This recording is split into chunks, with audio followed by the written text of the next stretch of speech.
This is the Conservative Czar, December 3rd, 2015. Yesterday's a bad day.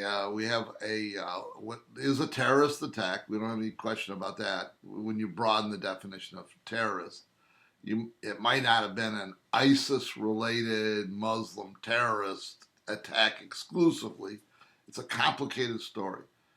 The main thing that I want to say is what we need to do right now is wait till the facts come out. We're all guessing as to what really this is, and we will know within 3 or 4 or 5 days. We're going to know. We're going to know what the characteristic of this particular attack, and it might have been more workplace than Muslim terrorists, and it might have been a combination. I think it's a combination of both.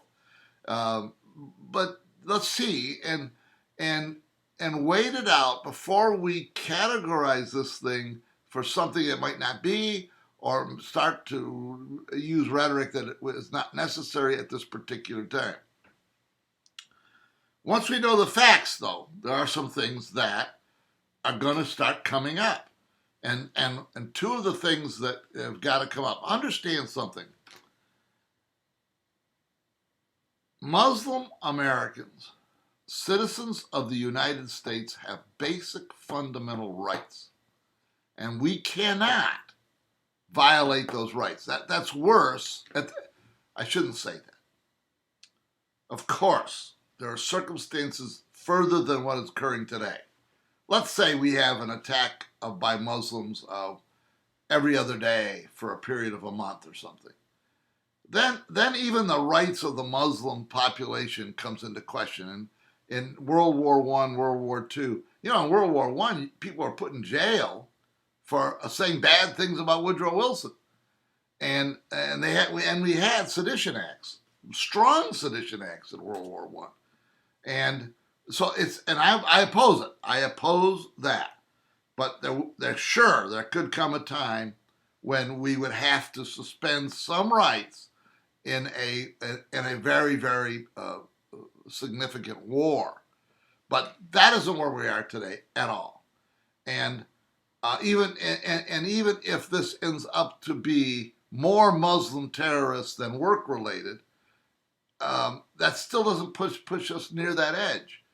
I hate to say this, but what's necessary for us to go to the edge of more extreme action is other attacks.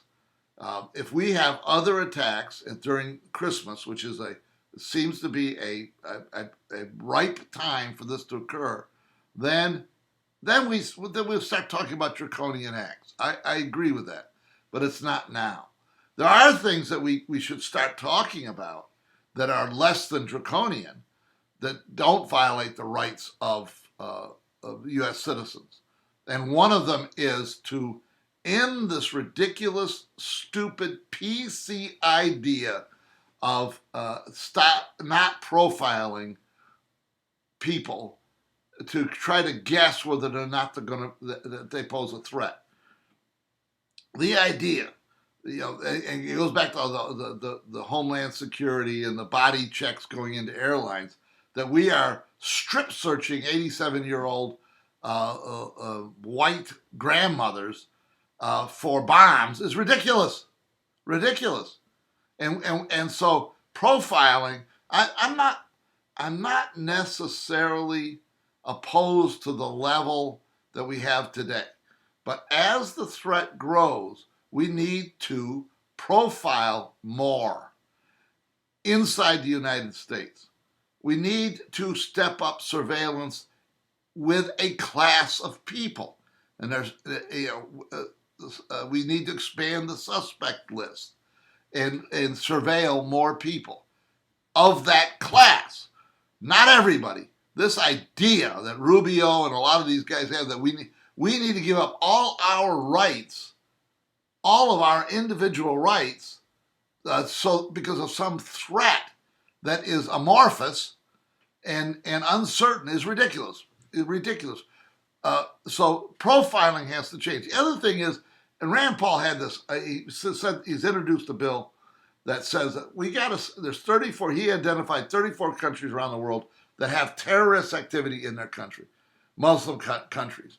We should not allow a single person from those 31 countries to come in unless we are certain that we have the ability to verify.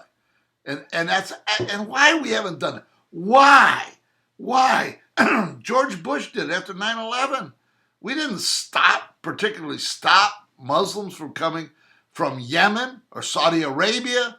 We didn't stop them. Obama doesn't stop anybody. But that needs to be changed. Forget this incident. That needs to be changed. Period. But these are things that we can ratchet up without draconian measures if indeed this threat is bigger than this one incident seems to be. Now, understand something. This is not the first incident. We have the Boston bombings. We have the Fort Hood shooting. And we've had about 10 lone wolf attacks in the United States from Muslim extremists. So it's a long list, but still, we're not at the tipping point. We don't need, and I believe this, we don't need to panic. We can think of this thoughtfully, see what the facts are, and see if there are other attacks. In the meantime, we can take some measures in terms of profiling and in terms of stopping immigration from terrorist countries. This is the Conservative Czar. See you next time.